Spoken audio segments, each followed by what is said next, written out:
কফিল বলল, টাকা নিবেন না লাশ নিবেন? ফ্যামিলি বলল, লাশ লাগবো না, আমাদেরকে টাকা পাঠায় দেন। এই ঘটনাটা হয়েছে সৌদি আরব এক প্রবাসীর সাথে। আপনার কাজের মধ্যে ব্রেন স্ট্রোক করে মারা যায়। তখন কফিল ভালো ছিল, কফিল বাড়িতে কল দেয়। কল দিয়া তাদের ফ্যামিলিকে বলে যে আপনার সন্তান মারা গেছে। তারা একটু কান্নাকাটি কইরা বলে যে এখন কি করব। তখন কফিল বলে, আপনার সন্তান চান নাকি কিছু টাকা চান?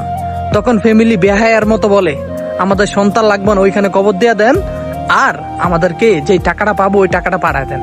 মানে কি বলবো ভাই, এই নিউজটা শোনার পর ভাবলাম যে দুনিয়ার মানুষ কত বহুরূপী। টাকার কাছে মানুষ এক সেকেন্ডে বিক্রি হয় ভাই। কেউ আপন না ভাই, এই দুনিয়াতে তোমার কেউ আপন না। তুমি নিজের বলতে নিজের ভাই, তোমার দিকে কেউ তাকাইব না।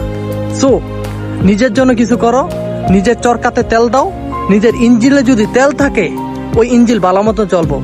আর যদি তোমার কাছে কিছু না রাইকা সবকিছু আপন মানুষ, ফ্যামিলি, ভাই বোন সবাইকে দিয়ে দাও, দিন শেষে তোমাকে এই ঘটনার সম্মুখীন হইতে হবে। অতএব কিছু বলার মতো আমার কাছে নাই।